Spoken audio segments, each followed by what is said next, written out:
দেখে চলাম না। ভালো ছিল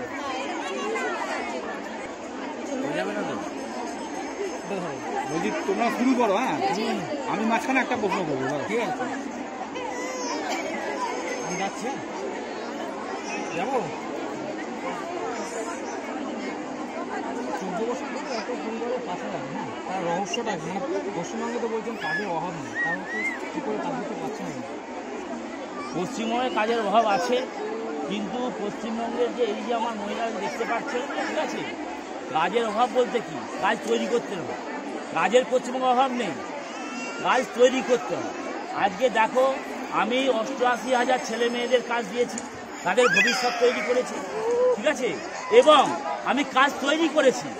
এই যে অগাধ দেখতে মানে হাজার হাজার হাজার হাজার আমার মহিলা, আজকে 1.5 লক্ষ মহিলা, আমি সেই 1.5 লক্ষ মহিলাকে কাজ দিয়েছি। এখানে নানা করে 4-5 হাজার মহিলাকে কাজ দিয়েছি, ঠিক আছে। এই যে কাজগুলো আমি তৈরি করেছি, পশ্চিমবঙ্গে কাজের অভাব নেই। আর এই রহস্য হচ্ছে এইটা, আমরা সবাই মিলে 14 বছর যুদ্ধ করেছি। যুদ্ধ করার পর যে পরিকল্পনা নিয়েছি যে দেশের মেয়েরা, আমার যে পরিবার, তারা আমার এই দেশ পুরো আমার পরিবার।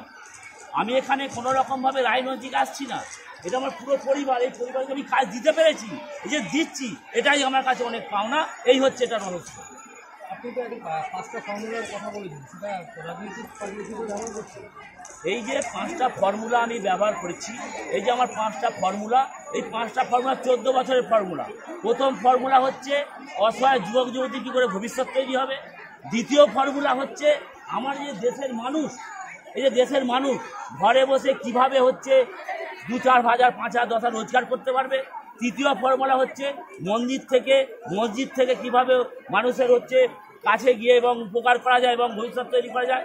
চতুর্থ ফর্মুলা হচ্ছে এইটা যে আমরা খেলার মাধ্যমে, খেলকুদের মাধ্যমে, ক্রীড়ার মাধ্যমে কিভাবে দেশের মানুষের ভবিষ্যৎ তৈরি করা যায়, এইটাই হচ্ছে। আর পঞ্চম সবথেকে মহত্বপূর্ণ হচ্ছে আমার এই দেশ একটা সংগঠিত এবং হচ্ছে মজবুত দেশ। এই মজবুত দেশে আমরা যদি প্রত্যেকে কাজ করতে যেতে চাই, তাহলে কিন্তু সব জায়গায় ক্ষুদ্র শিল্প এবং বাড়িতে বাড়িতে কাজ দিতে হবে। সেটা যে আমার একটা বড় ফর্মুলা, এই ফর্মুলা ভেঙে পড়লে এই ফর্মুলা কাজ করবে। কিন্তু দেশের মানুষ, দেশের বড় বড় নেতারা, বড় বড় পার্টি এই ফর্মুলা ইউজ করতে চাইছে। এই যে ফর্মুলা তারা ইউজ করবে, তারা যে দেশের বলছে আমরা পুরো মানুষের হচ্ছে আমরা ভবিষ্যৎ তৈরি করে দেবো, তাদের চাকরি দেবো, সেটা কোথা থেকে দেবে? তাদের কাছে ফর্মুলা আছে, আমার কাছে ফর্মুলা আছে, আমরা দিয়েছি অলরেডি, করে ফেলেছি আমরা। এই জন্য আমি বলছি, এই যে 5টা ফর্মুলা, এই 5টা ফর্মুলা লাগিয়ে কিন্তু আমি এইসব তামাম কাজগুলো করেছি, ঠিক আছে। আমার এই যে আমার অসহায়, সবাই আজকাল অসহায় কেউ বলছি না। আমি সবাইকে যখন কাজ দিই, তারা কিন্তু সবাই হচ্ছে একদম মজবুত। আমি প্রত্যেককে বলবো, প্রত্যেক আমার হচ্ছে কমিটির সদস্যদের বলবো যে তারা কেউ আর আজ থেকে অসহায় নয়। আর এই 5টা ফর্মুলা হচ্ছে এই ফর্মুলা। দেখুন, রাজনৈতিক বাধা কোনো রকম আসার নেই। কোথাও থেকে কিছু কিছু জায়গায় আসছে, তাদের সঙ্গে গিয়ে কথা বলছি, তারা চুপ হয়ে যাচ্ছে। আর রাজনৈতিক বাধা বলতে দেখো, আমি তো কারো হচ্ছে নিয়ে কিছু করছি না, আর রাজনৈতিকের সঙ্গে আমি সাহায্য কিছু নিচ্ছি না, ঠিক আছে। তবে অনেকে বলছে আমি নাকি পার্টি করছি। যদি কোনোদিন পার্টি করি, আর পার্টি যদি কোনোদিন করি, এই মহিলারাই হবে আমার সব, এবং আমার দেশের যে সন্তান আমার আছে তারাই হবে সব। এবং যদি কোনোদিন পার্টি করে ফেলি, যদি কোনো চেয়ার থাকে, একটা চেয়ারের 4টে পা, আমি একটা পা হয়ে দাঁড়াবে আমার সমস্ত মহিলাগণ, তখন কিন্তু সামলানো মুশকিল। অতএব আমার মহিলাদের, আমার ছেলেদের, আমার মেয়েদের কেউ কোনোভাবে যদি অত্যাচারিত করে, তাহলে কিন্তু সেখানে আমার 1.5 লাখ মানুষ সেখানে পৌঁছে যাবে, তার প্রতিবাদ। আপনি একটু একটা বক্তব্য বলুন, 100 দিনের কাজ বন্ধ, সেক্ষেত্রে এটা কতটা সাহায্য করবে?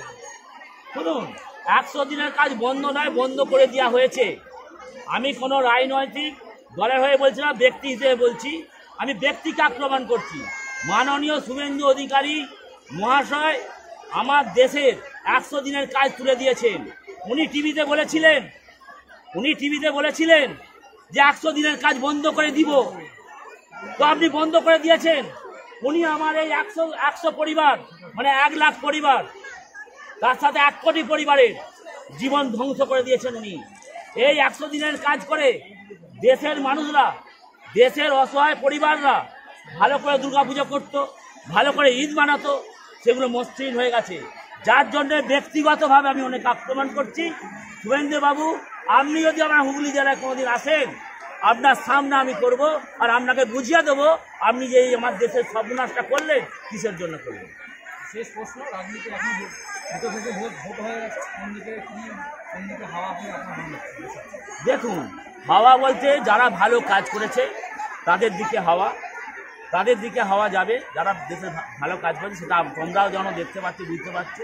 এই সম্বন্ধে আমি বেশি কিছু বলতে পারবো না, খালি কয়েকটা কথা এই সম্বন্ধে বলবো যে দেশ সুরক্ষিত থাকুক, দেশ সুরক্ষিত থাকুক, আর দেশের মানুষ যাকে নিয়ে আসবে আশা রাখি তাকে মতদান দেবে, মতদান করবে। বাস। আগামী দিনে আমি কি বার্তা দেবো? আগামী দিনে বার্তা দেবো আমার মহিলাদের, আমি বেশি রোজগার করার জন্য আমি এদের হচ্ছে বেশি রোজগার করার জন্য আমি এদের হচ্ছে মানে আগে আমরা বেশি মাল দেওয়ার চেষ্টা করব, এবং প্রত্যেকে সুখে থাকুক, প্রত্যেকে কোনো অসুবিধা। হ্যাঁ, এইতে অলরেডি 68,000 পরিবার লাভবান হয়েছে, আর আমরা যাদের ভবিষ্যৎ তৈরি করেছি তারা 88,000 পরিবার লাভবান হয়েছে। এবং আগে হবে আমাদের যে টার্গেট, সারা পশ্চিমবঙ্গ নিয়ে সারা ইন্ডিয়ার টার্গেট হচ্ছে 6 কোটি।